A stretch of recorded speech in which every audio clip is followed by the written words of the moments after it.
नमस्कार। नेताओं की नजर चुनाव पर और बच्चों का भविष्य दांव पर। जी हाँ, हम बात कर रहे हैं नीट की परीक्षा के परिणाम के बारे में। नीट की परीक्षा में किस प्रकार धांधली हुई है, पेपर लीक करके लोगों ने करोड़ों करोड़ों रुपए कमाए हैं, हम उसके बारे में बात करेंगे। पटना में 3 लोग धरे भी गए हैं, पकड़ाए गए हैं, लेकिन उस पर कोई कार्रवाई नहीं, पकड़ाया गया, मामला खत्म, ठंडे बस्ते में चला गया है। एक एक बच्चों के भविष्य को 30-30, 35-35 लाख रुपए में बेचा गया है एनटीए के द्वारा।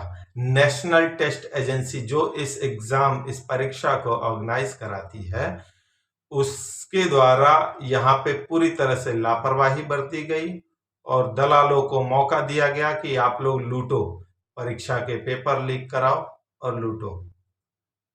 पिछले 2-3 साल का ही आंकड़ा है मेरे पास। 2 या 3 या 1 बच्चे टॉपर हुआ करते थे जो 100% नंबर लाते थे। इस बार 67 प्लस बच्चे टॉपर हुए हैं, 100% नंबर लाए हैं। सोचिए कि अपनी कमियां छुपाने के लिए इन लोगों ने 14 जून का रिजल्ट 4 जून को घोषित कर दिया ताकि लोग चर्चा में बने। मतलब वो चर्चा में तो चुनाव बना हुआ है, मोदी जी बने हुए हैं, राहुल गांधी बने हुए हैं। अरे नीट को कौन पूछता है यार, दबा दो इसके पीछे। और हमारे देश की जो न्यायपालिका है, जिसे हम सुप्रीम कोर्ट कहते हैं, मैं तो बिल्कुल तवज्जो नहीं देता हूं सुप्रीम कोर्ट को, रत्ती भर वैल्यू नहीं देता हूं सुप्रीम कोर्ट को। यह सुप्रीम कोर्ट संज्ञान नहीं लेगा। यह संज्ञान कहने के बाद भी नहीं लेगा, और कहने बहुत ज्यादा करेगा तो कहेगा कि हाँ ठीक है, इसको सजा दिया जाए, और सजा के तौर पे हमारे कोर्ट में बहुत सारे जाले लगे हुए साफ कर दे, टेबल वेबल साफ कर दे, बस इससे ज्यादा कुछ सजा नहीं दे सकता। बहुत करेगा तो सड़क पर बैठ जाओ, 20 लोगों के जूते पॉलिश कर देना, यही सजा मिलेगी। अरे हत्या कर देने पे निबंध लिखने की सजा जो कोर्ट हमारे देश का देता है, तो वो और क्या कर सकता है। ऐसे ही नहीं अपराधियों के मनोबल बढ़े हुए हैं। कोई डर नहीं है हमारे न्यायपालिका का, जो है किसी के जहन में रत्ती भर डर नहीं है। मुझे भी डर नहीं है, मैं भी नहीं डरता हूँ न्यायपालिका से। न्यायपालिका बहुत ही घटिया न्यायपालिका है भारत का, इसलिए मुझे इससे डर नहीं लगता। हमारे देश के केंद्रीय शिक्षा मंत्री धर्मेंद्र प्रधान कहते हैं कि कहा कोई पेपर लीक तो हुआ ही नहीं है। पेपर लीक नहीं हुआ, यह आप बड़े मतलब गर्व से कह रहे हैं। राजस्थान में हिंदी मीडियम के बच्चों को अंग्रेजी मीडियम के पेपर पकड़ा दिए गए, बोलो एग्जाम दो। गोधरा में गुजरात के गोधरा में तमिलनाडु से, उड़ीसा से, बंगाल से, पता नहीं कहां कहां से बच्चे आए थे एग्जाम देने के लिए। एग्जाम दिए, पता चला पेपर लीक हो गया, परीक्षा रद्द। अब भाई जिसको आगे पढ़ना है, डॉक्टरी करना है, वो वापस फिर से जो है एग्जाम देगा। मतलब फालतू समय और फालतू पैसा इस देश की जनता और इस देश के भविष्य के पास है। लेकिन हमारे नेता, हमारी जो एजेंसियां हैं, सुरक्षा एजेंसियां हैं, जो हमारी न्यायपालिका है, उनके पास तो बिल्कुल भी समय नहीं है भाई। नहीं, फटाफट चुनाव के रिजल्ट तय होने चाहिए जल्दी से जल्दी, क्योंकि उसमें ही ध्यान है इन लोगों का। ये सब जो है हमारे देश के नेता भी प्राइवेट संस्थाओं के साथ मिली भगत करके रहते हैं। प्राइवेट संस्थाओं से, शिक्षण संस्थाओं से इन्हें खूब पैसा जाता है। इसीलिए तो हमारे देश की प्राइवेट संस्थाएं को अपने मन मर्जी के हिसाब से फीस लगाती हैं। जिसको पढ़ना है पढ़े, नहीं पढ़ना तो घर पे बैठे, फीस तो भरेगा ही, उस पर कोई लगाम नहीं है। कोई मोदी, कोई राहुल गांधी, कोई नहीं बोलने आएगा कि अरे बहुत महंगी पढ़ाई है भाई, पढ़ाई नहीं नहीं नहीं नहीं, कोई मतलब नहीं। इससे तो अच्छा खासा इनकम आता है भाई, हम क्यों करें।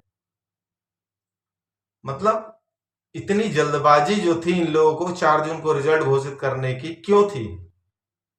यही मानसिकता थी कि लोकसभा चुनाव के पीछे, रिजल्ट के पीछे इन लोगों का जो खेल था वो दब जाए, बस सीधी सी बात है। बच्चे दिन रात मेहनत करते हैं, रात रात भर जाग के पढ़ते हैं अपना भविष्य बनाने के लिए, और इनका ये जो है नेताओं की कठपुतली बन के रह गए हैं। चाहे कितना हो मेहनत करो, आप नेताओं की कठपुतली हो। आपके भविष्य का फैसला नेता करेंगे, आप नहीं कर सकते। आप होते कौन है करने वाले अपने जीवन का भविष्य का फैसला? आप नहीं कर सकते भाई, नेता करेंगे। वो डिसाइड करेंगे कि आपको कब पढ़ना है, कब नहीं पढ़ना है, कितना पढ़ना है, कितना नहीं पढ़ना है, कहाँ पढ़ना है, कहाँ नहीं पढ़ना है, और क्या पढ़ना है, क्या नहीं पढ़ना है, वो नेता डिसाइड करते हैं। और आप लोग नेता के पिछलग्गू बने फिरते हो। हमारे मोदी जी, हमारे राहुल जी, हमारे सोनिया जी, हमारे फलाने जी, ढकाने जी। अरे सुधर जाओ तुम लोग। तुम्हारे बच्चों का भविष्य बनाने राहुल, सोनिया, मोदी नहीं आएंगे। तुम्हारे बच्चों को खाना खिलाने के लिए नहीं आएंगे ये लोग, जो तुम लोग इतना गुनगाते रहते हो। खुलकर आवाज उठाओ कि पेपर लीक हो रहा है, बच्चों का भविष्य बर्बाद हो रहा है। इस पेपर लीक के प्रेशर में आके पता नहीं कितने बच्चे आत्महत्या कर ले रहे हैं, फिर भी किसी के कानों पे जू नहीं रेंग रही है। कब जागोगे? जागो और अपना फैसला खुद करो। इन नेताओं को जूते मारो। जूते खाने लायक हमारे देश के नेता है ये जांच एजेंसियां हैं, वो खाली मलाई खाने के लिए हैं, सब मलाई चाटने के लिए हैं, वो जांच करने के लिए नहीं है। ये न्यायपालिका सब ढोंग है हमारे देश का। हमारे देश का सबसे बड़ा लोकतंत्र कहा जाता है, सबसे कमजोर लोकतंत्र है हमारे देश का। सबसे घटिया न्यायपालिका है हमारे देश की, सबसे घटिया सुरक्षा व्यवस्था हमारे देश की। कोई कुछ करने नहीं आएगा, आप खुद आवाज उठाओ। आवाज उठाओगे तो सफल बनोगे। मिलता है किसी नेक्स्ट वीडियो में किसी और आलोचना के साथ। तब तक के लिए जय हिंद।